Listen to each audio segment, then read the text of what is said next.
wait upon the Lord.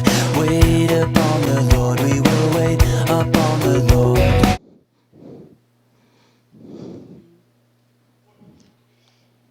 Shalom a todos. Eu quero dar a paz para você que não pode estar presente aqui, mas assiste depois as nossas aulas. Hoje é a nossa aula de número 12.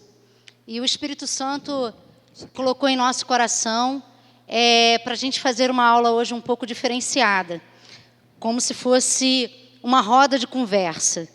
Mas, como a gente está falando sobre a palavra, o texto que o Espírito Santo colocou em nosso espírito foi Colossenses 3,16. A palavra de Deus habite em vós ricamente, em toda sabedoria, ensinando-vos e admoestando-vos uns aos outros, com salmos, hinos e cânticos espirituais, cantando ao Senhor com graça em vosso coração. Então, ao invés da gente falar que é uma roda de conversa, o tema da nossa aula hoje é falando entre nós. E nós começamos esse módulo sobre o ministério profético abordando sobre a importância do ministério profético ser levantado neste tempo. Nós vimos que a volta do Senhor, a vinda do Senhor, acontecerá após algumas verdades serem restauradas neste tempo.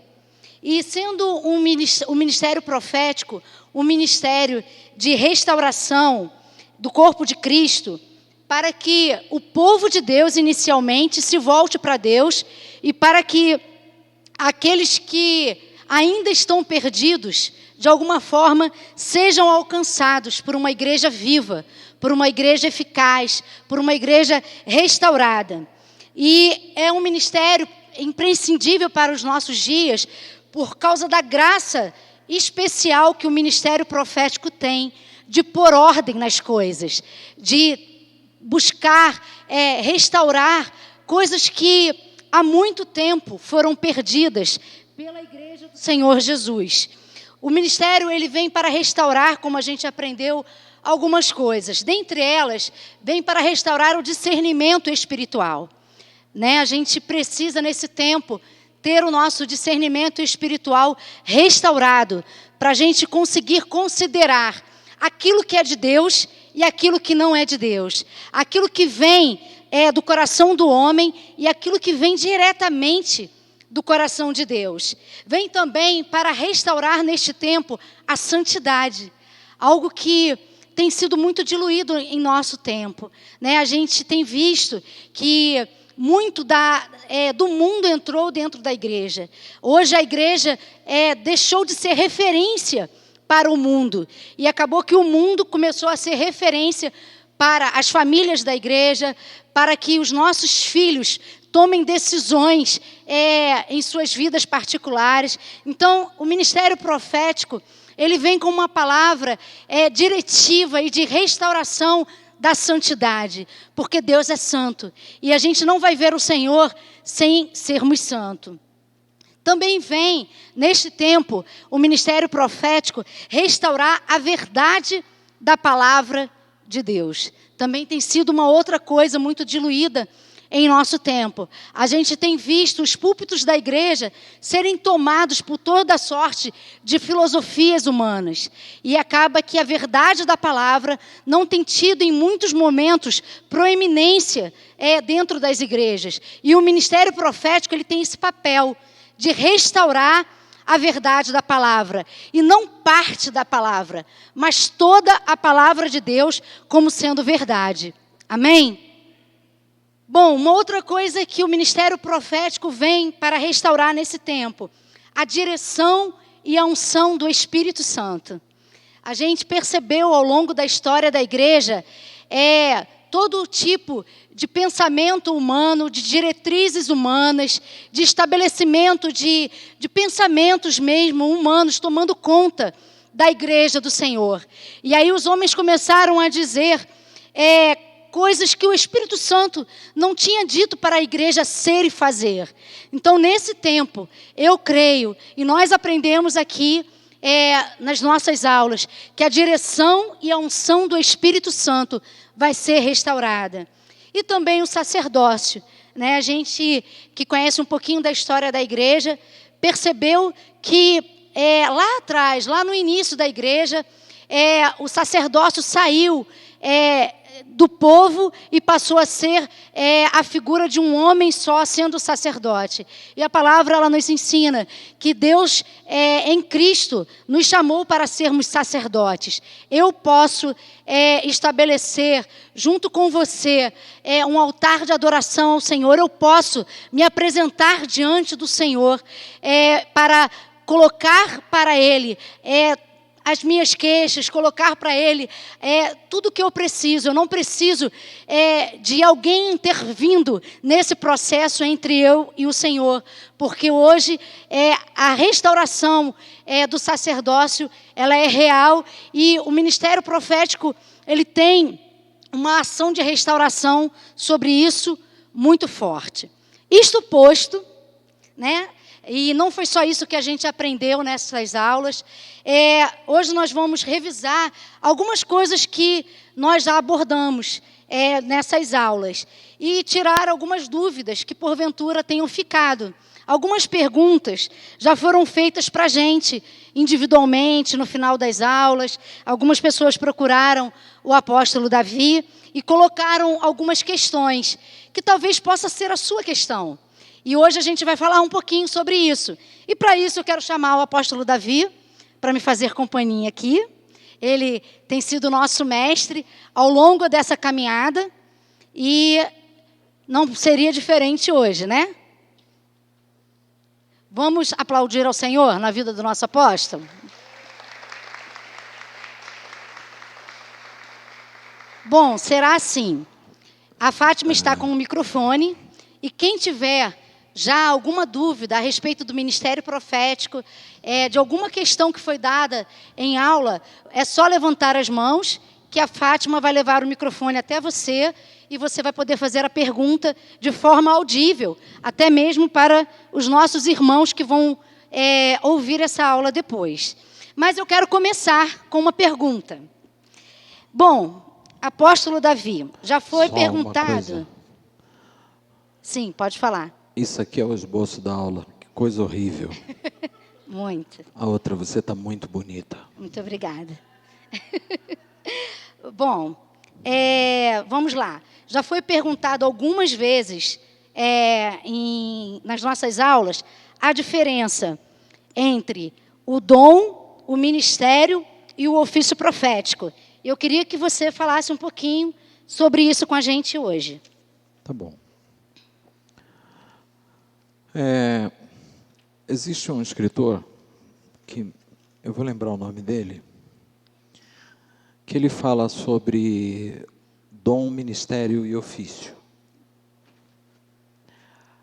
E vamos primeiro definir o que é dom. Dom no grego, a palavra é charis, que significa presente. Então, nós não podemos confundir dons com talentos naturais.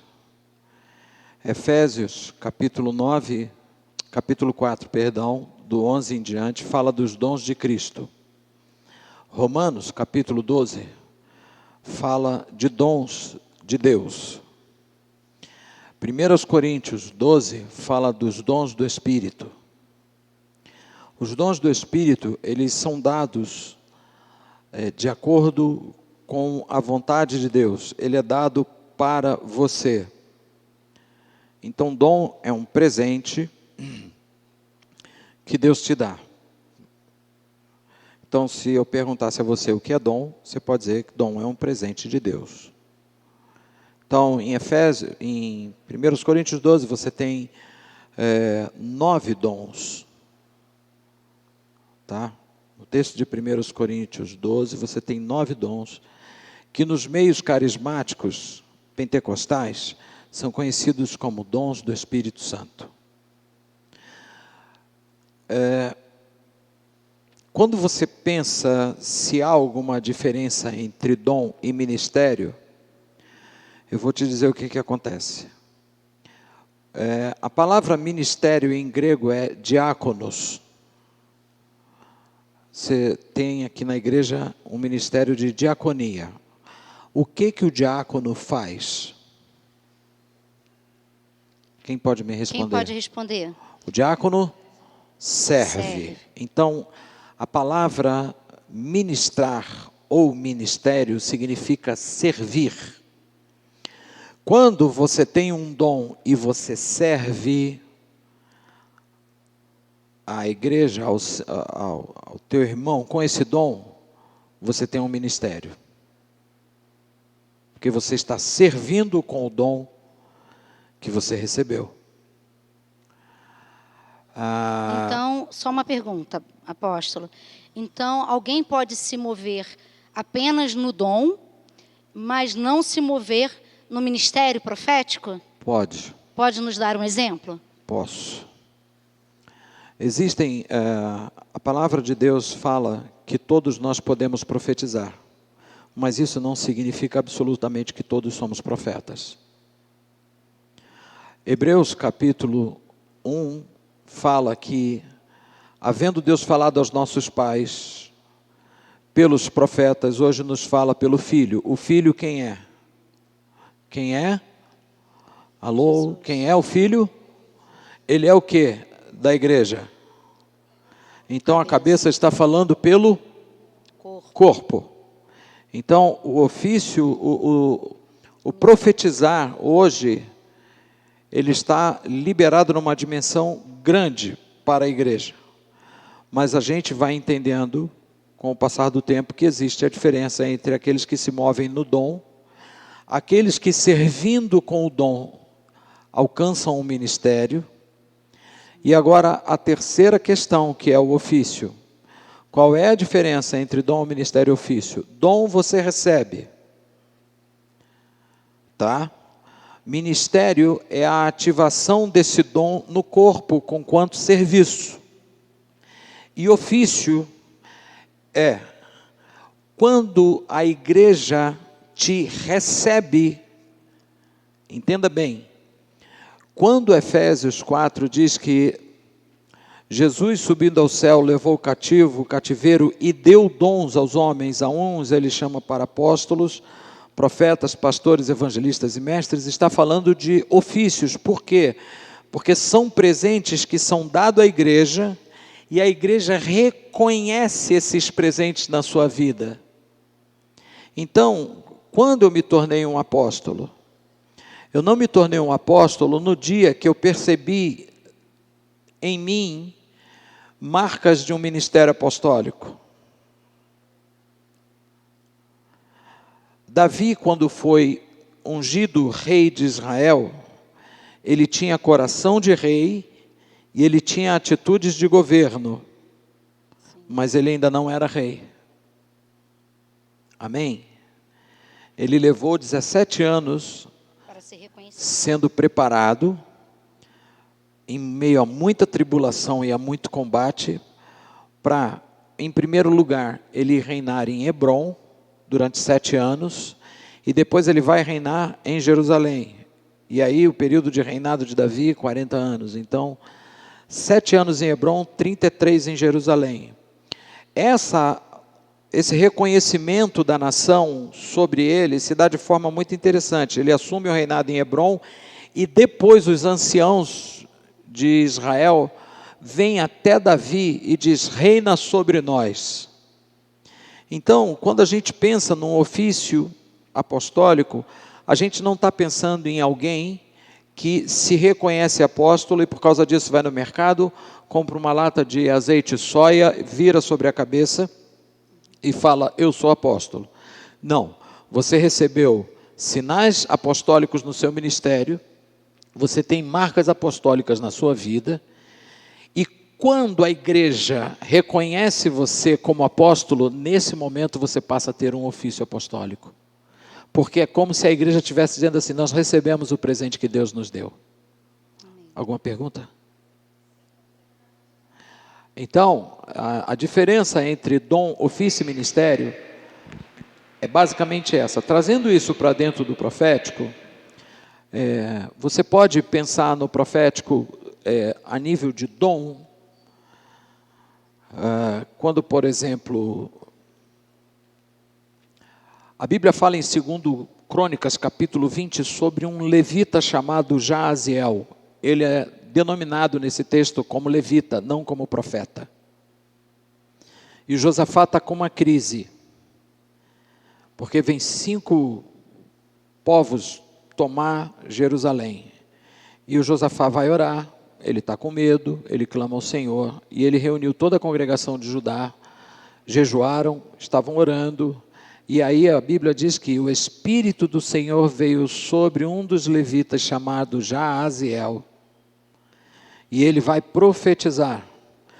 O fato de você profetizar uma vez, não diz que você é profeta, muito menos que você esteja recebendo o dom de profetizar para servir com ele, ter um ministério profético e mais adiante na tua caminhada você ser recebido pela igreja e reconhecido como um profeta, para você ascender, eu não diria ascender, mas talvez para ajudar numa compreensão melhor, você chegar como um profeta de ofício.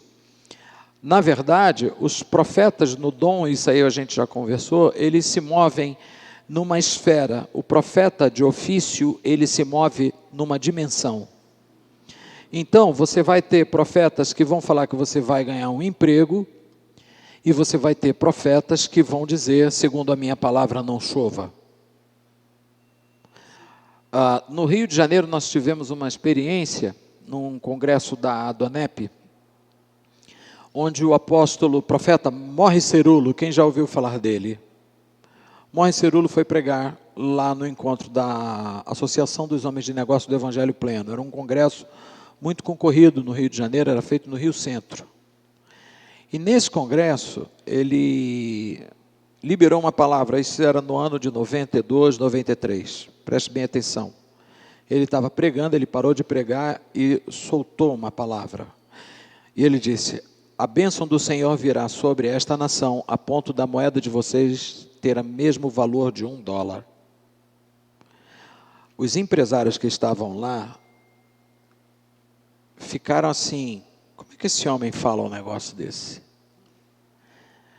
E ele tem a vida dele estabelecida, é reconhecido como homem de Deus, não mudou nada. Acontece que no ano de 94, o plano real foi estabelecido como unidade real de valor. Quanto valia o dólar? R$1. Então você vê a diferença e o nível da palavra, do dom para o ofício. No ofício, a palavra é diretiva e desata propósitos. Dá para entender? No ofício, você não vai arrumar emprego, você vai direcionar pessoas para um propósito. E eu estou vendo cada vez mais raro profetas de ofício. Porque os profetas de ofício, normalmente, eles não se assentam na mesa dos reis. Os profetas de ofício, eles são rejeitados. Porque a palavra de um profeta de ofício, ela vem em muitos momentos muito mais para confrontar do que para passar o dedinho na cabeça. E no ofício profético, o profeta ele tem uma importância muito, uma questão muito prevalente, que tem que estar muito clara para ele, que o que ele disser tem que ter 2 pilares, tá? Primeiro, apontar para Cristo. 2, levar o povo ao arrependimento. A mensagem do profeta nos tempos presentes é apontar para Cristo e levar o povo ao arrependimento. E você vai levar o povo ao arrependimento, em muitos momentos você vai confrontar pecado. Conheço um homem que estava numa igreja, numa vigília, e ele estava orando, pedindo a Deus que falasse com ele. Qual era o caminho para o qual Deus o estava chamando.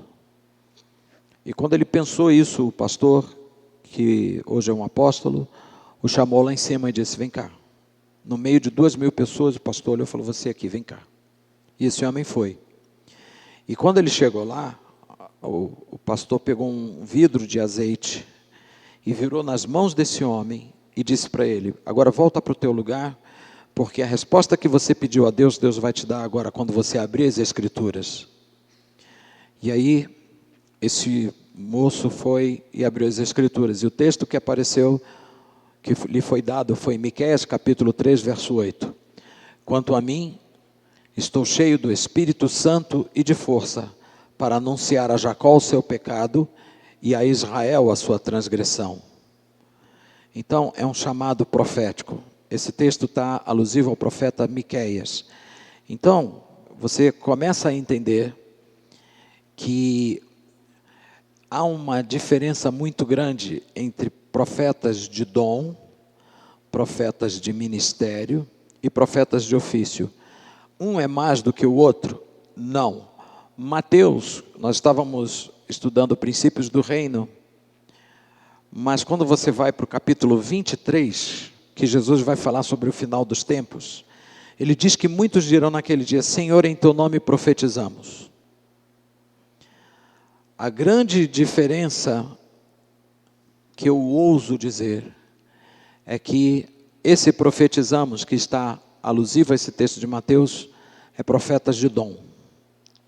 Então, a gente poderia pensar que o dom profético, ele se encaixa naquela palavra que diz que é para edificar, consolar e exortar. Sim, sim. E o ofício profético, ele está estabelecido naquela palavra que é para desarraigar, para plantar. Jeremias capítulo 1.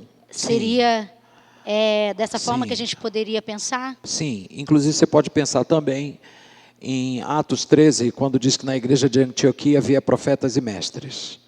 E orando eles, servindo ao Senhor, jejuando, disse o Espírito Santo: apartai-me a Barnabé e a Paulo para a obra que eu os tenho chamado. Esse seria o ministério profético. Esse foi um ministério profético, porque ele está desatando propósitos e trazendo direcionamento apostólico.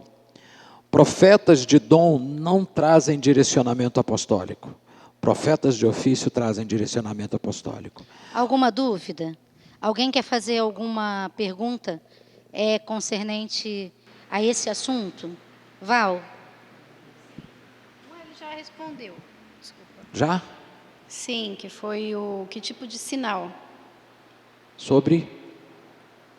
Como que a igreja evidencia o dom na pessoa, né? Sim. Como que isso fica nítido? Por exemplo, num ambiente comum aqui, como o nosso, por exemplo, que tipo de sinal isso ficaria evidenciado? A mim já foi respondido, mas se quiser falar, tá ok, eu agradeço. Como você entendeu essa resposta? Você deu o exemplo aí do profeta lá no Rio, que veio e falou a respeito da moeda, que ia mudar, Sim. certo? Sim. E aí que esqueci agora. De ofício. Sim. Você quer saber como vai se diferenciar uma coisa da outra? Não, eu entendi o exemplo que eu queria através dessa resposta. Tá, perfeito. Por exemplo, a outra pergunta é certo ficar, por exemplo, profetiza na vida do seu irmão, não sei o quê. Irmão, Profetiza que a Márcia vai crescer mais. haja fé. Para Deus nada é impossível, né? Que a Val vai crescer. Mas qual é o propósito, né? É certo isso? Bom, eu vou te traduzir essa resposta com o texto de Colossenses 3,16. Qual é o diálogo que tem que haver no meio do povo de Deus? Diz lá: a palavra de Deus habite ricamente em vós em toda sabedoria, ensinando-vos e admoestando-vos uns aos outros, com salmos, hinos e cânticos espirituais, louvando a Deus e bendizendo com graça em vosso coração. Então, aqui não entrou profetiza para o seu irmão. Alguns detêm essa prática,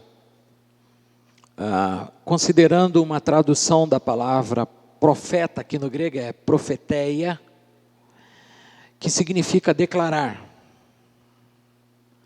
Agora, no estrito senso dessa palavra, profeta, o apóstolo Pedro, ele declara que nenhuma profecia é produzida por vontade humana.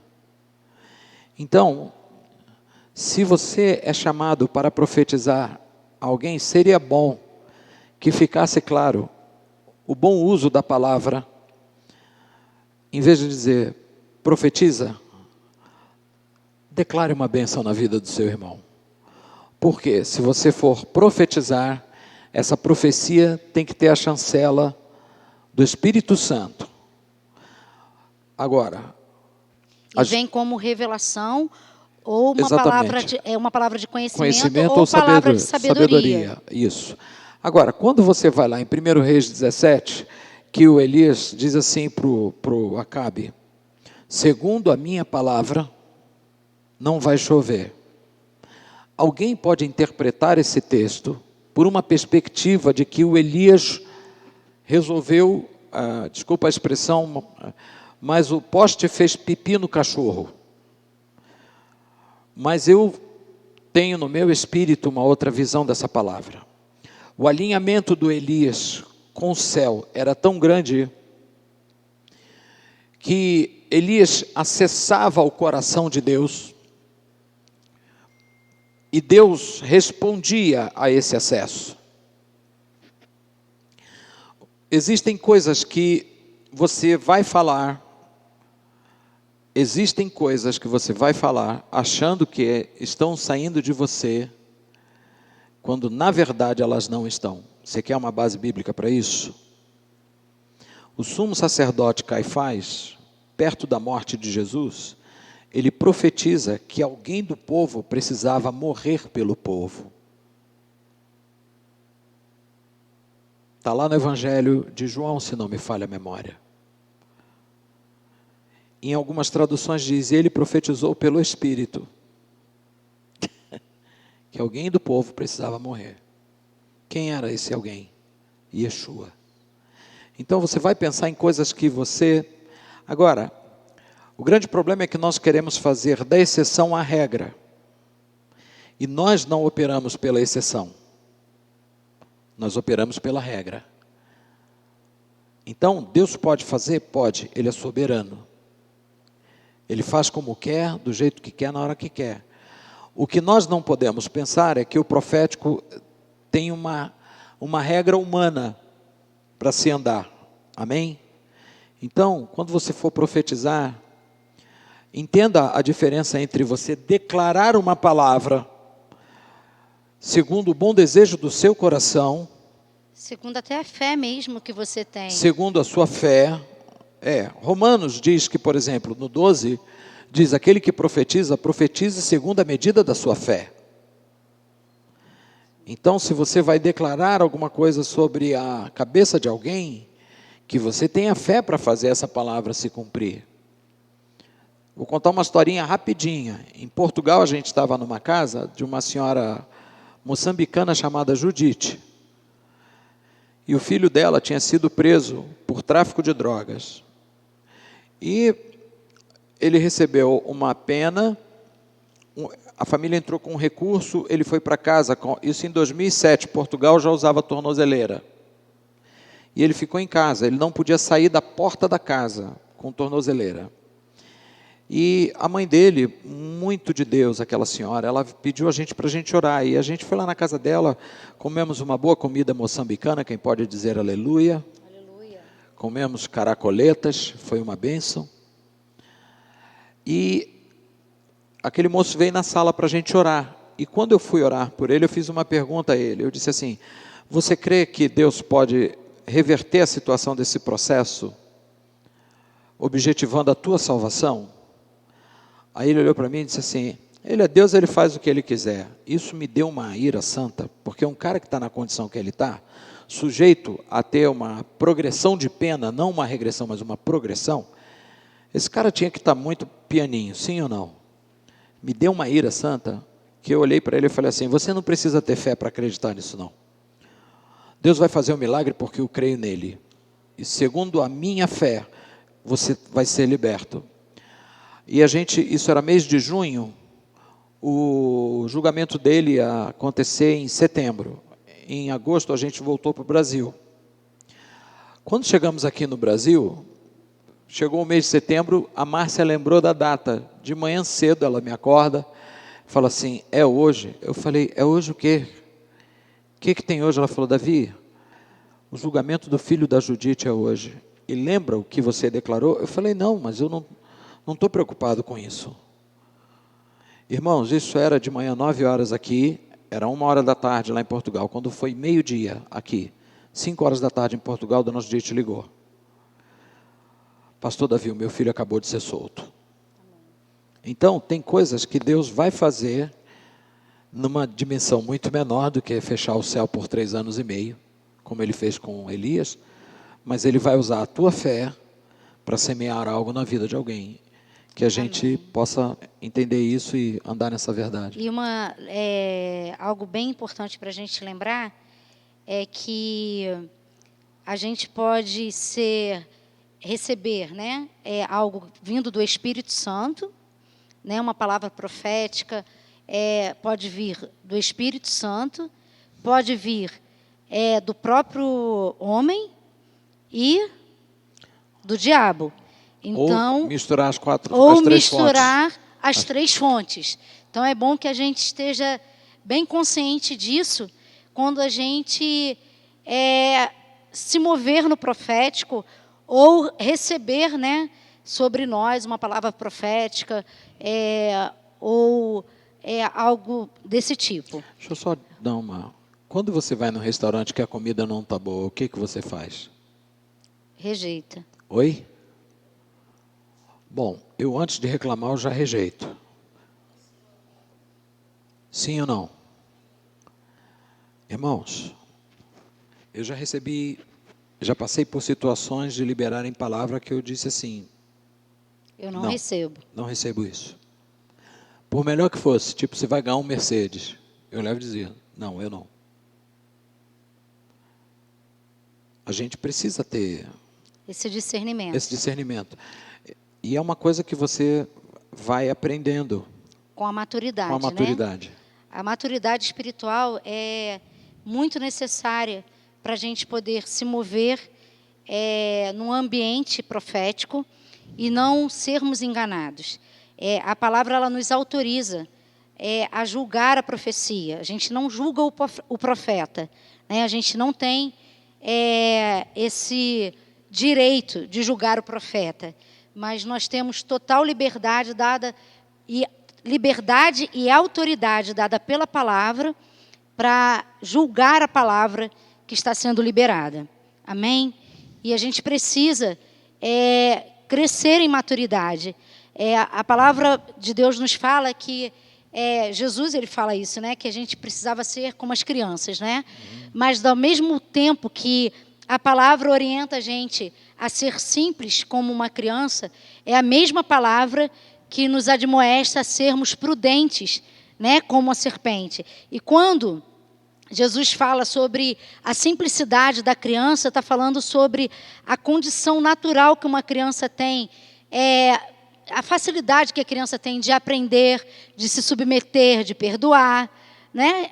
É bem legal a gente ver como uma criança se move, mas quando fala, a própria palavra também fala que a gente, o apóstolo Paulo fala isso, né, que a gente precisa também ser maduros na fé, que a gente precisa estar pronto para comer uma comida mais forte, que chega o tempo onde cessa, né, o tempo do leitinho, né, materno. E isso quer dizer a respeito da maturidade. Uma criança que não cresce, ela tem alguma anomalia, certo?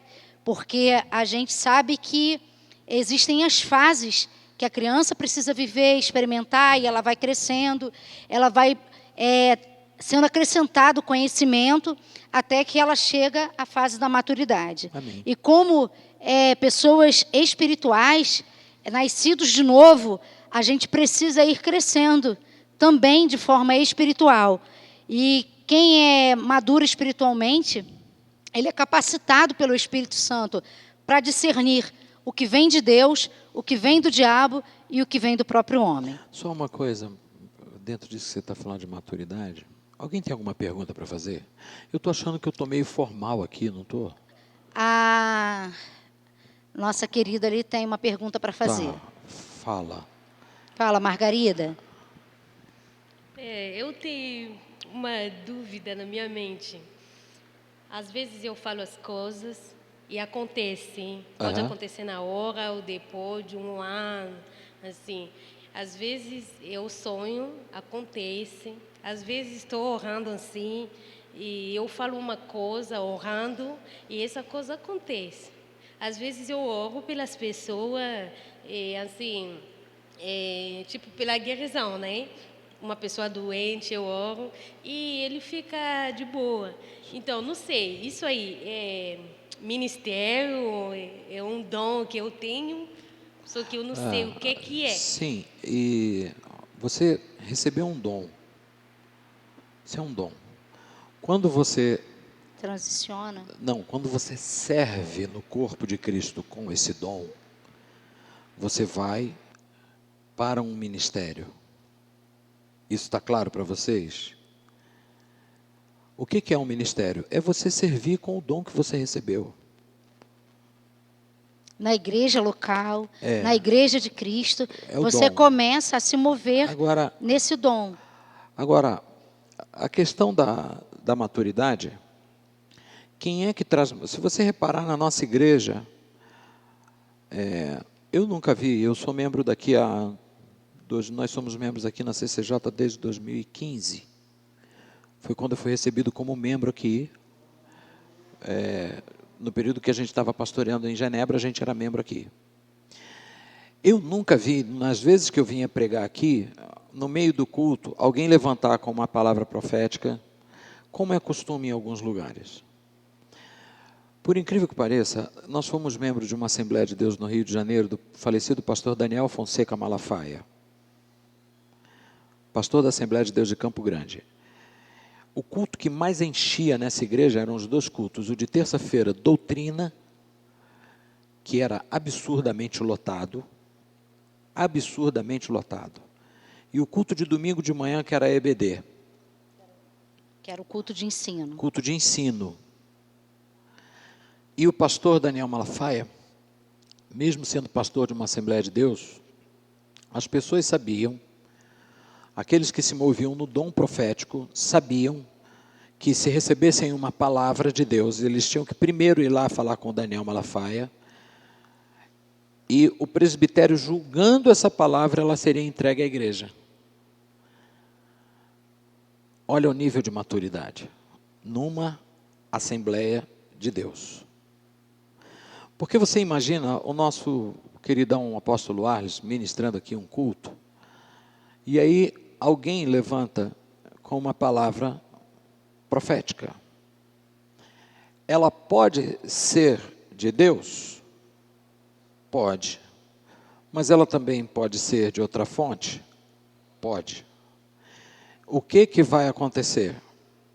Isso vai gerar confusão no ambiente, sim ou não?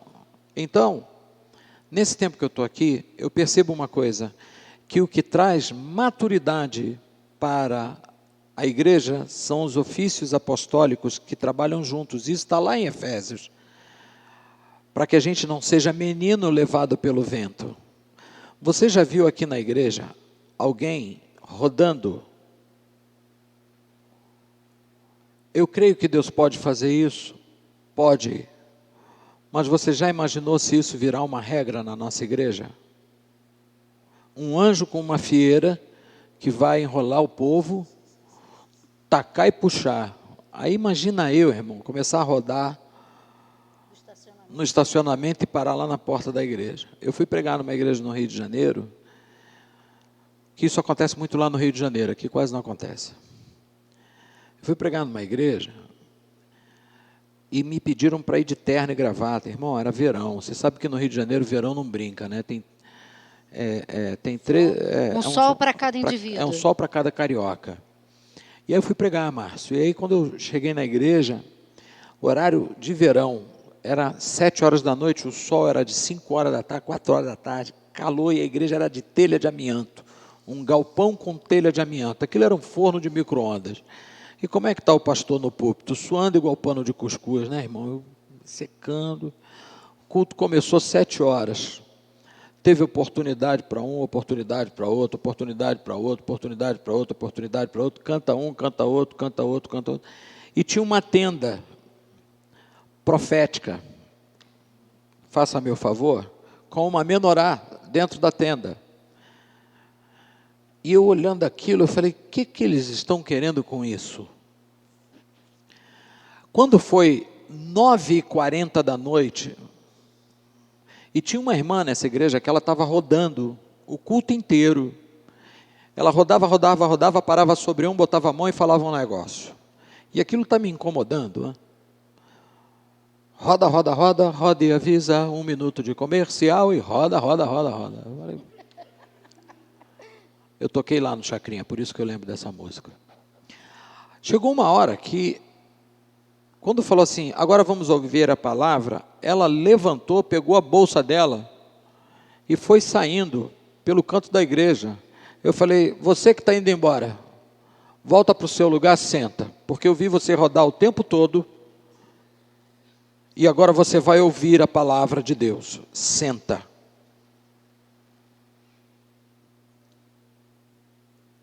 Então, aqui na igreja a gente está conseguindo chegar num nível de maturidade onde algumas coisas não tem mais como acontecer. Se bem que eu nunca soube que tenham acontecido. Porque o apóstolo Arles, no período que Deus o tem concedido de ensino, ele tem procurado deixar claro isso.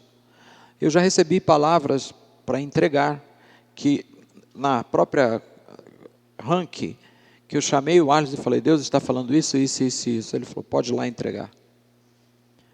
Isso treina a gente em algumas coisas, inclusive na humildade, de submeter a palavra a uma autoridade. Amém? Podemos ir para outro tema? Pode. Alguém tem pergunta? Alguém tem alguma pergunta? Márcio? Tem. Estou dando R$10 a quem fizer pergunta, por favor. Hein? Hoje não, mas amanhã.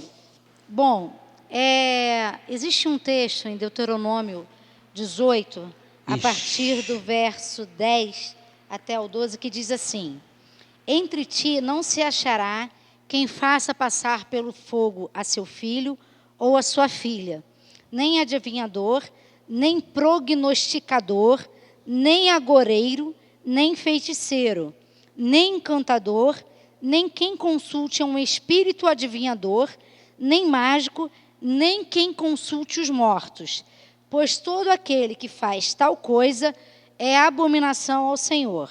E por estas abominações o Senhor teu Deus os lança fora de ti.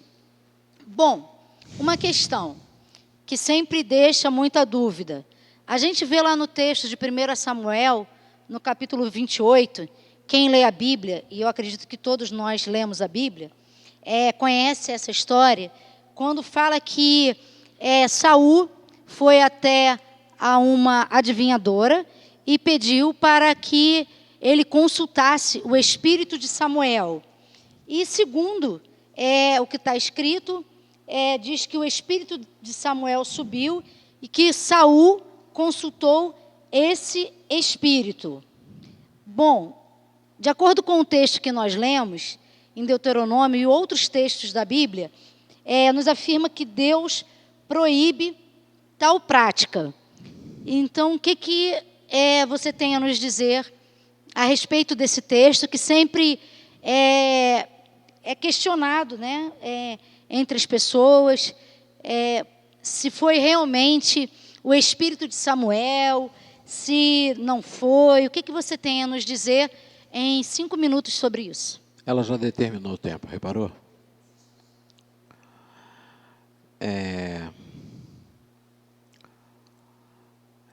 O texto não deixa dúvida. Há aqueles que defendam que, entendendo Saul que era Samuel, então há quem acredite que isso foi uma percepção do Saul. Mas o escritor do livro deixa muito claro que tudo o que foi dito a Saul naquela circunstância se cumpriu. Vamos lá. O texto de 1 Samuel, capítulo 28, começa dizendo a respeito de Saul que Deus não estava falando com ele. Deus estava apartado de Saul. Saul não conseguia nada. Então, todos os métodos possíveis de se ouvir Deus naquela época, a comunicação estava bloqueada. Deus não estava a fim de papo com Saul. E ele tinha mandado expulsar da terra de Israel todas as feiticeiras e todas as necromantes. A necromancia, ela tem lugar na história a partir do Egito. É um negócio muito antigo. Consultar espíritos de mortos. O que isso tem a ver com o profético? Muita coisa. Tá? Por quê? Porque no momento que Deus se cala com Saul, ele vai caçar uma profecia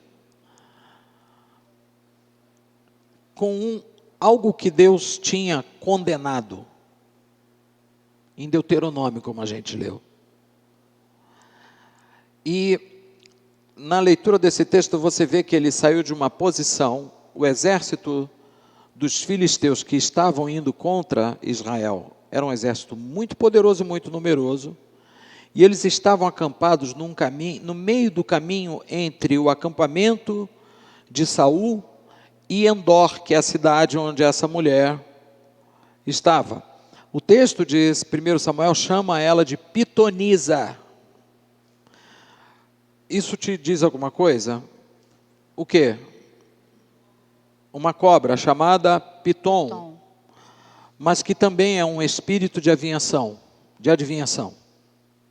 Então, o Saul, ele sai desse lugar aqui, ele passa rente ao exército dos filisteus, correndo um risco absurdo.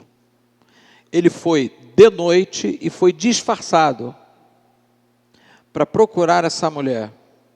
A pergunta que muita gente faz é: foi realmente Samuel que falou com ele?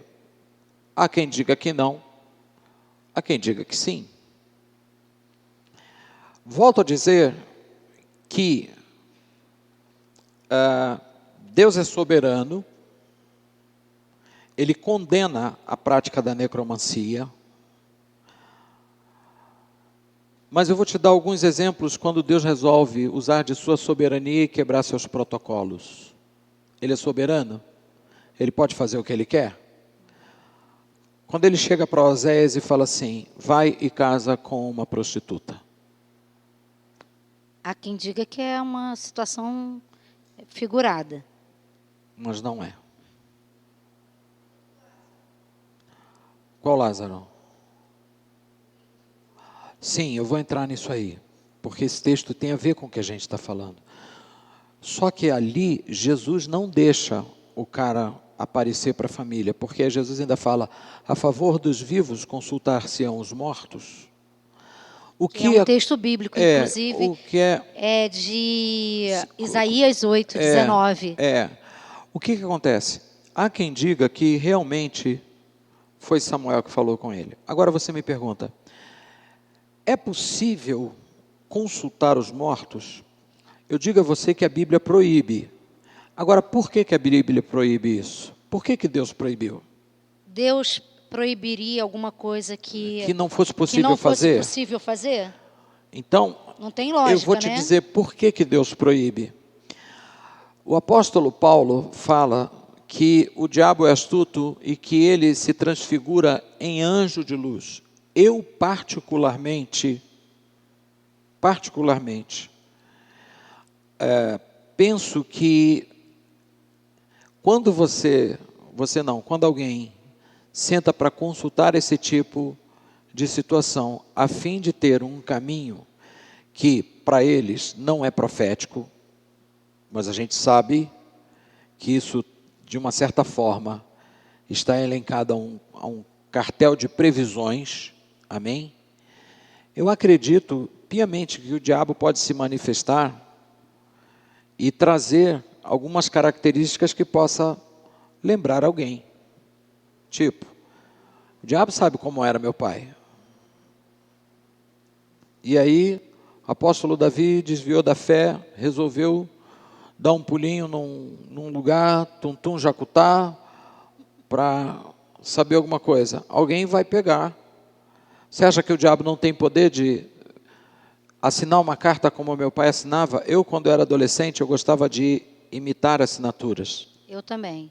Fazia igualzinha do meu pai. Então, se eu consigo fazer isso, imagina o diabo. Se você consegue fazer isso, imagina o diabo.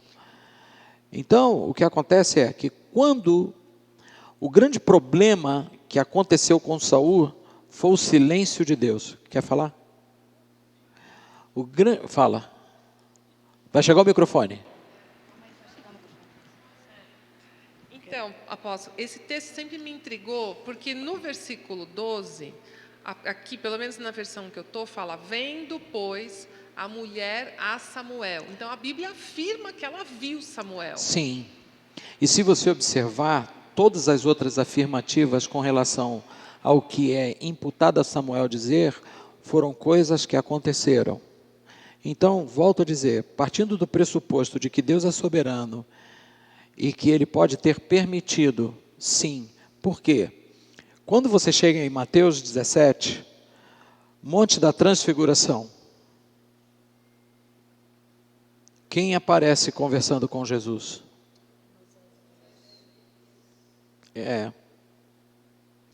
Um a gente sabe que tinha morrido, que foi Moisés, morreu no cume do Monte Nebo, mas o outro foi transladado. Mas estão os dois falando com Jesus. Agora, quem foi que disse para os apóstolos que era Moisés e Elias? Quem foi que disse para Saul que era Samuel? Você vê que a mulher, ele pergunta para a mulher, você está vendo quem? Ela disse, vejo um ancião de dias subindo envolto num manto. Essa expressão envolto num manto vem seguida no versículo seguinte, entendendo Saul que era Samuel. Então, há aqueles que defendem que não era Samuel. Há aqueles que dizem, pode ter sido por um ato da soberania de Deus, como, por exemplo, em 2 Crônicas, 2 Reis, se eu não me engano, quando Deus permite que um espírito de mentira Abordar isso. entra dentro dos profetas, e os caras estão dizendo para Acabe, em nome do Senhor, inclusive, vai para a guerra porque vai dar certo, você vai vencer. E aí o Josafá fala, não tem mais ninguém, acabaram-se os profetas? Tem um que está preso, porque ele só fala o que é mal a meu respeito. Como é o nome dele? Micaías, filho de Inlá. Na verdade, ele é o filho de uma égua, porque esse bicho só fala coisa ruim a meu respeito.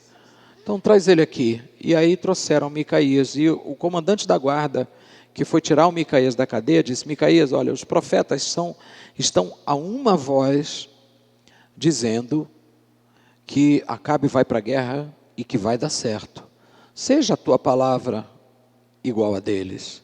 Aí ele falou, o que o Senhor me disser, eu vou falar. Quando chegou lá, fala aí, Micaías. Ele disse, olha, pode ir que vai dar tudo certo. Aí o Acabe falou, não falei para você, Josafá, que esse cara é um filho de uma égua, que ele fica, eu desconjuro, me diz a verdade. Aí ele disse, então tá, eu vejo Israel como ovelhas perdidas sem pastor. Eu também vejo o céu reunido. E o Senhor perguntando, quem vai ser o espírito de mentira que vai induzir Acabe à peleja para que morra? Olha um ato da soberania de Deus liberando uma sentença de morte sobre Acabe.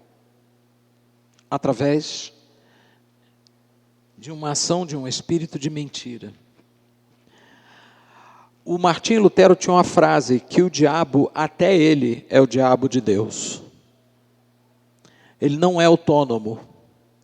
Jó capítulo 1 diz que o diabo, para tentar qualquer coisa contra Jó, ele tinha que bater continência. Posso tocar? Não, você vai tocar até aqui. Eu vou até aqui. Então, a soberania de Deus age inclusive nessa esfera do sobrenatural. Porque senão não seria sobrenatural, seria natural. Não estaria sujeito à autoridade divina, estaria sujeito à manipulação dos homens. Alguma dúvida? Foi 5 minutos? Acho que não, né? Foi um pouquinho mais. Um pouquinho mais. Alguém tem alguma pergunta sobre as aulas que a gente teve? Fala, Val. Pode falar, Vanessa. Espera aí, vem o microfone. Espera o microfone. A gente falou sobre o espírito de revelação, palavra de conhecimento e sabedoria. E muita gente confunde isso com profecia. Que até tem uma história que eu ouvi de um pastor que toda vez que o pessoal entrava na fila para pedir oração, ele liberava alguma palavra e começaram a chamar ele de profeta. Ele falou, eu não sou profeta. Porque ele sabia que Deus estava dando só palavras específicas e ele conhecia que palavras seriam essas. Não era uma mensagem de Deus para a pessoa. A gente precisa discernir quando é uma coisa e é outra? Sempre. A igreja se move por discernimento. Efésios 4, de novo volto nele, dizendo que os ofícios existem para que a gente não seja como um menino levado pelo vento de doutrina, como uma folha sem. Então, o que acontece? Você fala de palavra de conhecimento e palavra de sabedoria. Primeira coisa, a palavra de conhecimento é a revelação de uma pequena porção da mente de Deus acerca de atos desconhecidos por aquele que recebe essa palavra. Segundo, a palavra de sabedoria, dentre as coisas que ela não é um senso de boa administração. Ela não está elencada a sabedoria humana. A palavra de sabedoria é uma palavra que desata propósitos e muito claramente ela é manifesta numa porção do tempo de Deus chamada Kairos. Ela tem um lugar específico na agenda de Deus para ser manifesta. Quando você fala, se isso é profecia, para a gente não confundir, dentro do ambiente profético você tem dons de revelação, e nesse ambiente do dom de revelação, você tem a palavra de conhecimento, a palavra de sabedoria e o discernimento de espíritos. Ele está dentro do ambiente profético. Agora, não é necessariamente uma profecia. Porque a profecia, ela pode ser tanto preditiva, quanto declarativa. Quando eu prego a palavra, eu estou declarando a palavra. Quando Deus me dá uma palavra a respeito de algo que vai acontecer, essa profecia, ela está assumindo um caráter preditivo. Isso é algo que vai depender, para ter credibilidade, de cumprimento ou não. Entendeu? Então dizer, por exemplo, é uma outra coisa que eu queria trazer dentro desse contexto. Existem palavras proféticas que são liberadas que você não faz nada para que ela se cumpra. Existem palavras proféticas que são liberadas e elas saem com uma chancela de Deus para que elas aconteçam. E Deus se encarrega de fazê-las cumprir. Mas tem outras que vai ser na parceria. Você quer um exemplo?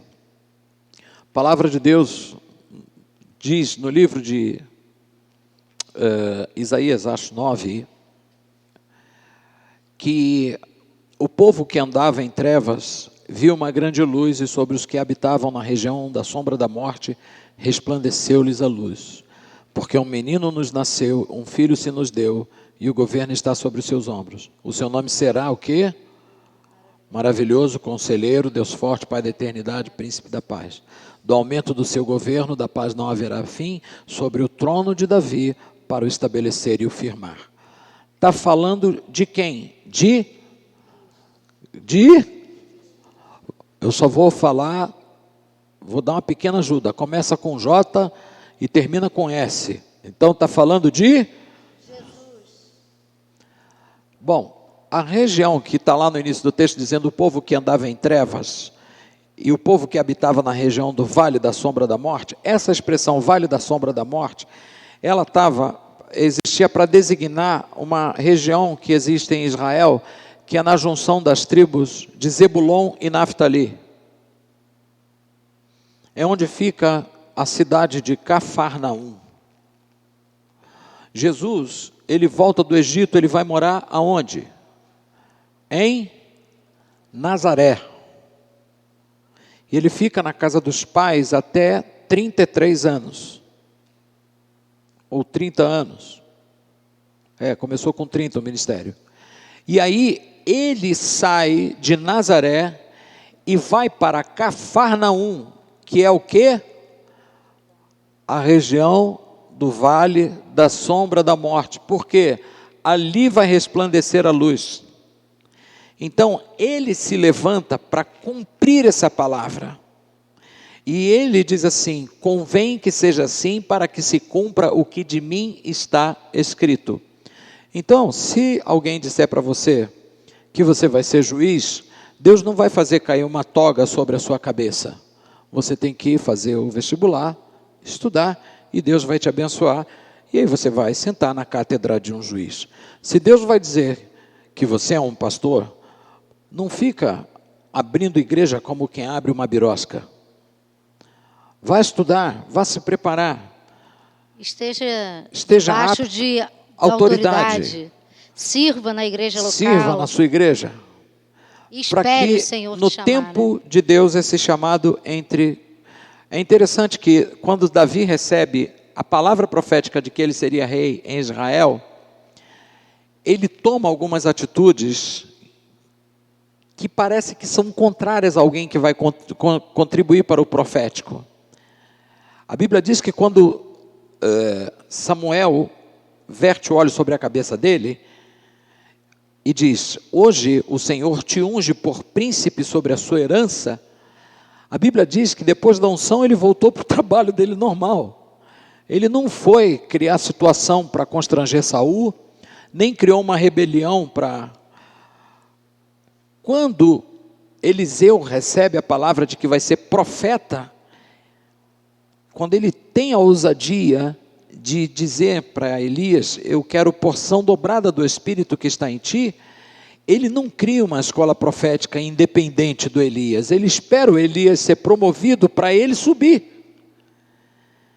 Então, parece que o Davi não está fazendo nada, mas se você olhar o capítulo 16, 17, você vai ver que o Davi estava o tempo todo cooperando com o propósito de Deus. Ele vai enfrentar um gigante no momento em que o rei de Israel está escondido dentro da tenda. Quem é que está tendo atitude de rei? Davi. Então, Deus, ele libera uma palavra e o Davi vai contribuir nesse processo. Então, quando você recebe uma palavra de Deus, é muito importante que você veja qual é a tua parte. Entendeu, filhinho? Nesse processo de realização dessa palavra. Você tem que fazer uma parte. Porque o projeto é de parceria. Agora, viram coisas que Deus vai fazer sobrenaturalmente. E Ele vai fazer sozinho. Amém. Alguém tem outra pergunta? Bom, eu tenho uma pergunta. Ai, Jesus. Nós temos visto e ouvido nas mídias, e isso é até recorrente quando a gente conversa com amigos, familiares, colegas de trabalho, o crescente número de homens e mulheres que se denominam homens e mulheres de Deus, alguns até mesmo com manifestações verdadeiras de dons de curar, dons de profecia, mas que são completamente comprometidos moralmente. O que, biblicamente, nós podemos esclarecer a esse respeito? A conduta, o caráter dos profetas influencia ou não no ministério profético? E até onde influencia? que você tem para nos falar biblicamente a esse respeito? Mateus, quando Jesus vai dar o sermão sobre o final dos tempos, ele fala de gente que profetizaria em nome dele, mas que ele diria: não vos conheço. O dom, ele existe para edificar o outro.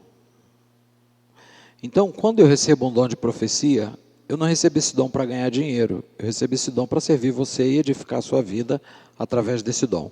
Isso está claro? Acontece que a gente tem visto nesse período, e na época da pandemia, então, foi demais, e na época da eleição do Bolsonaro, quanta profecia. E eu fico feliz porque o Espírito Santo, ele se encarrega de pôr as coisas no lugar. Teve um camarada que profetizou, ganhou não sei quantos milhões de seguidores. No Facebook ele profetizava na beira da praia. E nada do que ele falou aconteceu. O que nós estamos vendo... Mas você concorda que tem pessoas que profetizam, tendo a vida completamente comprometida, e que acontece? Sim, eu conheci no Rio de Janeiro. Como eu disse, essas coisas acontecem muito lá no Rio. Um pastor, que ele chegava na igreja e ele saudava: paz seja sobre ti. E ele cantava e pregava, e aonde ele ia, muita gente se convertia. Acontece que ele tinha alguns problemas, dentre eles o homossexualismo. E ele morreu numa circunstância terrível. Ele era vinculado ao gabinete de um deputado para quem eu trabalhava. E esse deputado deixou um Honda Accord com esse rapaz. E um dia eu recebi um telefonema dizendo: o carro de fulano, do deputado, foi encontrado em tal lugar e o corpo de Beltrano está na mala do carro.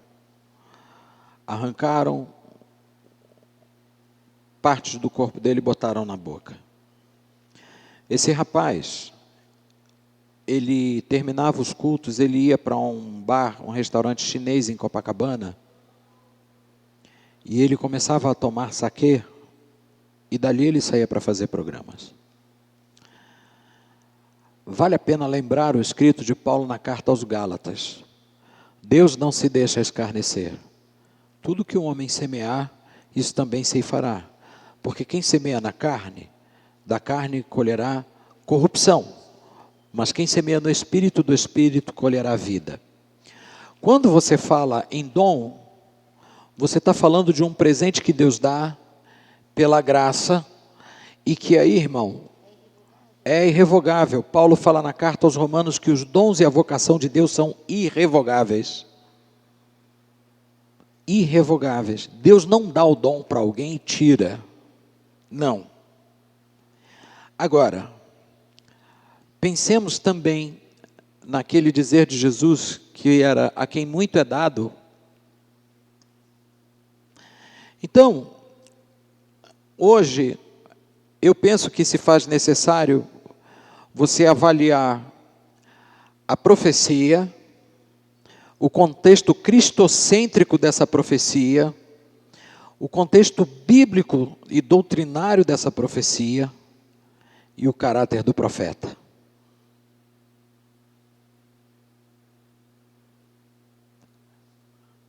Algumas coisas, essas três primeiras você vai discernir a partir de experiência com as Escrituras. Porque Jesus disse: examinai as Escrituras porque elas testificam de mim. Então você vai aprofundar o teu conhecimento da palavra, e aí você tem balizamento para ouvir alguma coisa e dizer: isso não tem base das Escrituras. Isso não tem base das Escrituras. Porque aquilo que sai do mapa da mina não vale. A outra coisa, como é que eu vou discernir o caráter de um profeta? Oi? Se você convive com esse profeta, você tem uma grande oportunidade de, pelo fruto, você discernir. Tá? Porque existem falhas de caráter que são terrivelmente comprometedoras. O cara falseia na verdade. Ele não fala uma mentira, ele fala meia verdade. A pessoa, se ela estabelece critérios de reino pessoal e vai profetizar, eu já tenho alguns senão. A caneta já está na minha mão para eu dizer assim, não recebo, não recebo, não recebo, não recebo, não recebo. Uma coisa que eu vejo no caráter do profeta Elias e que é marca indelével, diga comigo, indelével, de um profeta, é que quando ele está no monte, que ele vai dizer quem é Deus e quem é Baal, ele chama Israel e diz assim, chegai-vos a mim. Então ele está chamando o povo para um ponto de convergência, não de divergência. Ele está chamando o povo para... E ele pega 12 pedras que simbolizam as 12 tribos de Israel e junta. O que ele está dizendo? Ele está se alinhando a Salmo 133, ó quão bom e quão suave é que os irmãos vivam em... É como um óleo precioso que desce sobre a barba, sobre a cabeça, a barba de Arão, e que desce até as orlas dos seus vestidos. É como o orvalho do Hermon. Porque ali o Senhor ordena a bênção e a vida para sempre. Então, o profético, quando ele está debaixo dessa legitimidade que traz você para a unidade em torno da figura de Cristo, irmão, esse é um caráter de profeta muito legal, porque ele está igual João Batista, convém que eu diminua, desapareça e que ele cresça. Entendeu? Esse é o caminho que a gente precisa. Eu poderia pensar que quando alguém se move no dom profético, que a gente entendeu e reforçou hoje, que é um dom, é um presente que se recebe de Deus, o caráter, ele pode, no meio do caminho, ser comprometido, né, por escolhas da pessoa, mas mesmo assim, por ter sido um presente, Deus não tira, e a pessoa vai continuar se movendo no dom, mas para que uma pessoa se mova, por exemplo, no ofício profético, ele como um profeta de ofício, eu posso também entender que assim como o dom, o caráter desse profeta de ofício pode ser comprometido moralmente? Pensa numa coisa, o ofício, ele é um presente que Deus dá para a igreja. Então, o profeta, ele não trabalha legitimando a sua própria causa, ele é dado à igreja. Por isso que é um ofício. Então, quando você não serve bem um ofício... O Graham Cook, que é o escritor que eu queria falar, ele diz que para você transcender, eu acho que não é bem a palavra transcender, para transicionar, obrigado, essa é a palavra melhor, do ministério para o ofício, você tem que ser provado durante 15 anos. Você sabe quanto tempo Paulo ficou isolado na Arábia ou em Tarsis? Cerca de 10 anos.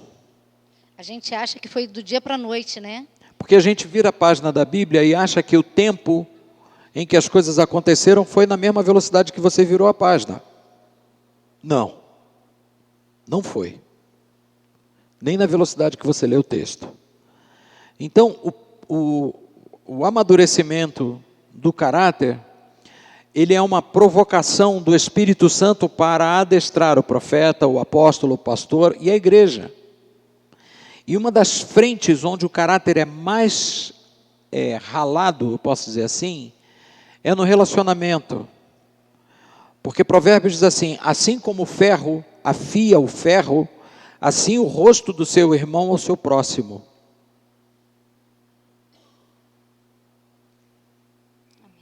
Então, um profeta de ofício, ele pode errar? Pode. Mas a conduta moral desse cara é algo que ele Já foi tratado, né? tem sido tratado ao longo de um tempo. E aí ele incorre num risco muito sério se ele der bobeira. Sabe qual é o risco? Hebreus capítulo 6 diz assim: porque é impossível que aqueles que provaram das grandezas do reino de Deus, do dom do Espírito, e recaíram, sejam de novo renovados para arrependimento, porquanto para si mesmo pisaram no sangue da aliança, ultrajaram o Espírito da graça e crucificaram para si mesmos outra vez o Filho de Deus. Então chega num nível da tua vida ministerial que cair não tem volta. É um nível de apostasia onde você vai detonar toda a obra do Espírito na sua vida, e aí já não resta nenhuma expectativa de salvação, senão um ardor de fogo, conforme Pedro fala na palavra, na sua carta primeira. É como a palavra fala que quando Esaú procurou lugar de arrependimento, E não encontrou. Vocês já leram isso? Tem hora que a minha filha, ela me deu um pouco de trabalho, para não dizer bastante. E um dia eu estava em casa com a Márcia e o Senhor me incomodou terrivelmente para ir atrás dela. E eu peguei o carro e fui com a Márcia lá. E a Márcia foi o tempo todo, eu fui em silêncio no carro e a Márcia falando: pega leve. Porque às vezes eu sou pesado de palavra, né? Eu falo sem gritar, mas eu peso na palavra. E aí a Márcia falando: pega leve, pega leve, pega leve. Quando eu cheguei lá, a Márcia não sabia que Deus já tinha me dado a agenda dela toda. E quando eu cheguei lá, que eu bati no portão, ela desceu e ela sempre muito carinhosa comigo. Até hoje, graças a Deus já melhorou 300%. Então, quando ela chegou no portão, eu disse assim: você hoje às 4 horas da tarde recebeu um telefonema para você ir em tal lugar assim, assim, assim? Ela olhou para mim e falou assim: quem disse ao senhor? Eu falei: não interessa, se você for, você morre. Aí, Deus me deu o pensamento dela na hora. Sabe qual foi o pensamento dela? O senhor viveu o que viveu e depois Deus te restaurou, por que eu não posso viver da mesma forma? Aí eu disse: não queira provar a misericórdia de Deus, porque ela tem uma medida para cada um. A medida da misericórdia de Deus com Saul, que pecou menos do que Davi, foi uma. Mas a medida da misericórdia de Deus com Davi... Então, Deus tem uma medida de misericórdia para cada um. A minha pode ter sido uma, que não significa absolutamente que vai ser a mesma para você. Para você a corda pode ser mais curta. Porque o Esaú chegou no momento que ele quis se arrepender e ele não achou esse lugar de arrependimento. Amém? Alguma pergunta? Espera aí, o Só microfone um vai que chegar. vai vir o microfone. Nós estamos numa universidade, tem microfone para todos. 1 João, ele fala que muitos falsos, e isso profetas e até anticristo, saíram do meio da igreja. E aí ele fala: mas eles nunca foram daqui. Nunca tiveram parte conosco. Exato. Atos também usa um texto correlato, quando Pedro vai propor a entrada de um apóstolo no lugar de Judas, ele cita um texto de Salmo e diz: fique deserta a sua habitação e não haja quem ocupe seu lugar. E aí ele diz: ele foi contado com aqueles que andaram conosco, mas não eram dos nossos. É a mesma situação. Amém, irmãos? Bom, Posso a só gente não tem terminar? mais tempo. Só um finalzinho. A Vanessa fez uma pergunta semana passada. Iria ficar para a aula seguinte. Eu vou terminar logo ela aqui, que na aula seguinte a gente já entra para outro negócio. 1 minuto. Ela perguntou assim para mim: a Bíblia fala que ninguém pode dizer que Jesus é Senhor se não for pelo Espírito de Deus. Está lá em 1 João. 1 João. Só que, como é que fica, essa foi a pergunta dela comigo em particular, como é que fica a situação de Marcos 5, quando o endemoniado gadareno olha para Jesus e diz assim: tu és o Filho de Deus, bem sei que tu és Filho do Altíssimo. Duas coisas. Quando João, na sua primeira carta, fala sobre o discernimento de espírito a partir de declarações espirituais de quem é Jesus, ele diz que o espírito que não declara que Jesus Cristo veio em carne, ele deixa claro o processo da encarnação de Cristo. Quem reconhece isso e o senhorio de Cristo, só pode fazer isso pela revelação do Espírito. Qual é o texto que me dá base? Mateus 16. Quem dizem os homens aqui a respeito de quem eu sou? Um diz que tu é fulano, Beltrano, não sei o quê. E vós, quem dizeis que eu sou? Todo mundo cala, mas um tem uma revelação. Tu és o Cristo, o Filho do Deus vivo. E essa declaração de Pedro, ela recebeu a testificação de Jesus, e Jesus discerniu quem foi que tinha dito a Pedro. Ele falou: não foi carne nem sangue que te revelou, mas foi meu Pai que está nos céus. Então, eu já vi gente endemoniada falando em línguas. Nós já expulsamos demônio de gente falando em línguas. Uau! Por isso que falar em línguas não me impressiona. Não me impressiona, irmão. Tem gente que fala em línguas tomado pelo diabo. E fala. Então, o que vai declarar a autenticidade de um ministério profético? Não é o dom no qual o profeta se move, mas é o fruto que esse ministério produz no reino, para Deus. A árvore boa dá bons frutos. Amém? Vlad, pode desligar, por favor? E eu queria orar com você.